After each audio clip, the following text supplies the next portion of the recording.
In this lesson, we will deal with an existing Spring Boot application which has typical controller, service, repository, and integration tests as well. In our system, there would be Docker for the containerized services. The existing application would have Docker Compose files, and using those Docker Compose files inside Docker, the Postgres service would be created, and the Spring Boot application would be first using this Postgres, which we are going to create using Docker Compose.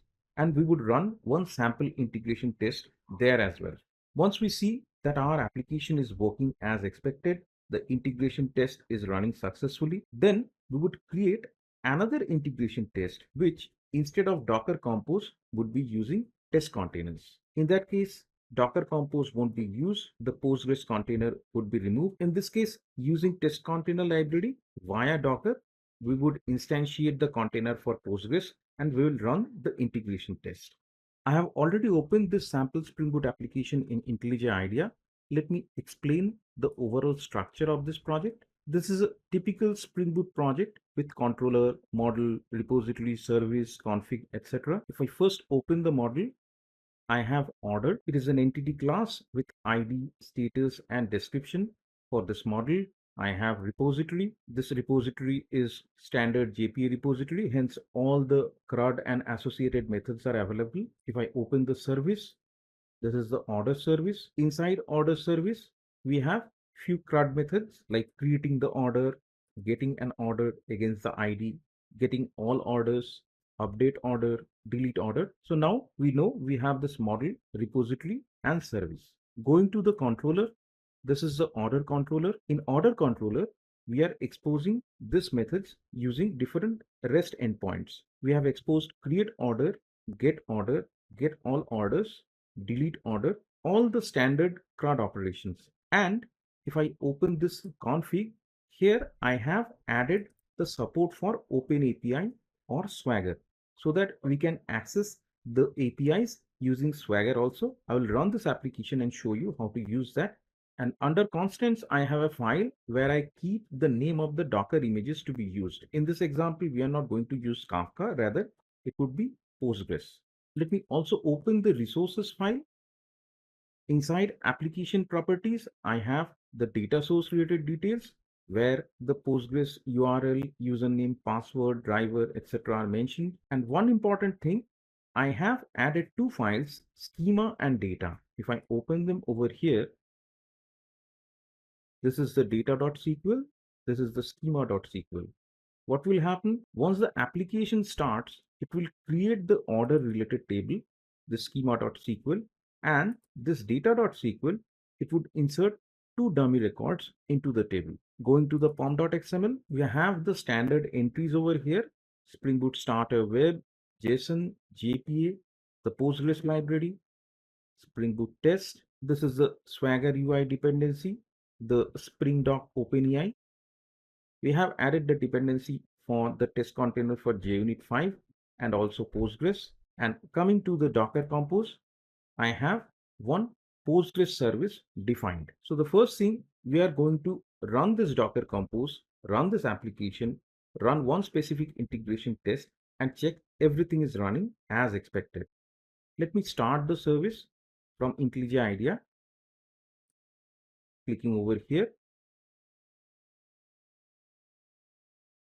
Now Docker Compose up is running. We can do the same thing by running Docker Compose commands from the command line also. In this case, I'm using the feature from IntelliJ IDEA Community Edition, the Docker plugin. Here it is running the Docker Compose up command in the background. This downloading of image and running will take a while. Once it is done, I'll resume the recording. Here I can see the container is started. On the left hand side, if I expand this, I can see this Postgres. It is marked in green. It is up and running. Now we can run our application. This is the Spring Boot application file, the main entry point. Let me run this.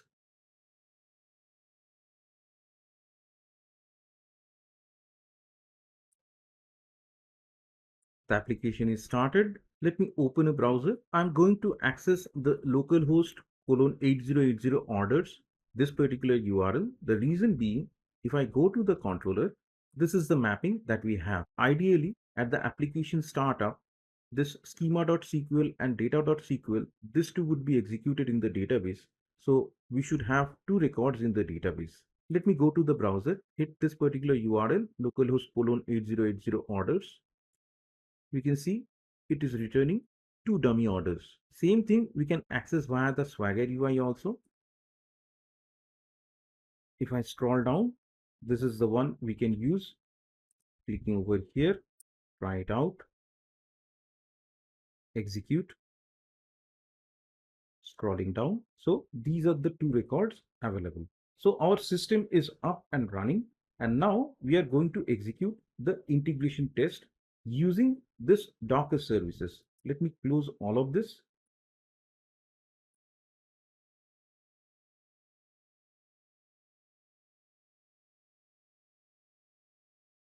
Going inside test, this is the integration test file which is using the Docker services. Let me expand this. Here we are using the MockMVC, the order repository, and the object mapper.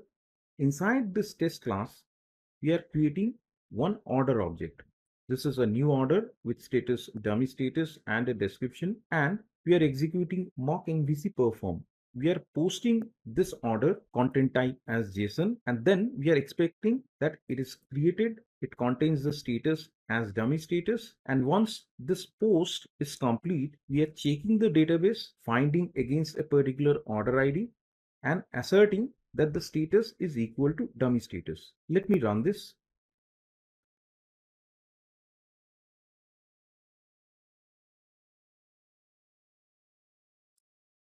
Connected to the data source. Here we can see the test case is passed, meaning it is getting the expected output over here, meaning it is able to execute this assert the status is matching. Now same thing we will do with test containers. The code and logic would be same, only there would be minor variations. If I go to the test case using test container, let me expand this. From the beginning, what we have a timeout defined, same structure, mock MVC, order repository, everything is there. So the important thing is we are using this test container annotation. So the lifecycle of the Docker containers in this case is managed by test containers library. We have this container annotation. So Postgres start and stop would be handled by test containers. In the before all, I have added one additional check with this awaitility. We are waiting for the service to go to running state. This is just an additional check. In real life scenario, there could be issues. That's why I have added this. Now, this is one important part, this dynamic property source annotation, and under that, the static void method that we have, which is configure properties. Let me first explain what this annotation does, why it is used. This dynamic property source in Spring is an annotation that facilitates dynamic property injection during testing. It allows adding properties to the Spring environment programmatically, enhancing flexibility in test configurations without modifying the property files. It allows for runtime configuration changes without altering property files directly, enhancing test customization and isolation. Let me explain it further with our example. If you notice over here, all the properties that we are mentioning, whether it is URL, username, and password, these are not defined. These are coming from the container. But Spring or Spring Boot rather needs this information so that it can work. So during our integration test, at runtime, we are adding this. In case there is an existing value, it would override that. So this is an important part, this dynamic property source annotation, and also make sure this method is static and void. We are going to use this dynamic property registry, and inside registry, whatever properties we add with the values, that would be overridden in our Spring context. If I scroll down, we have the same test method. Let me run this. Before that, I want to stop the Docker Compose just to show you without any dependency on the Docker Compose, we are able to run this integration test. This test container would take the responsibility of creating or running the container and stopping it accordingly. Let me click on services. I can click on this down. We can just check from the terminal, Docker Compose PS. We don't have anything running now. Let me run this container test class. Right click, run.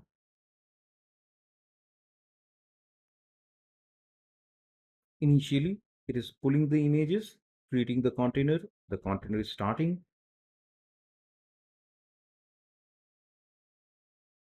Now, the same integration test case has run successfully with test container.